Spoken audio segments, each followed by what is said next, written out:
nagkahirapan muna kami sa paghanap ng mga dancers. Nagpa-auditions kami muna kasi the pressures in on us kasi nga last year champion ang cast. So, kailangan namin i-defend yung crown.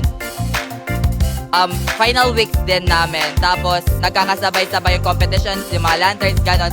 Maraming problems, pero as long as na magkakasama at nagtutulungan kami, na-overcome naman namin yung mga challenges na yun po. Kasapi, kasangga, kayang-kaya. It's all about the Filipinos. Parang yung sa Yolanda na typhoon, mga bagyo.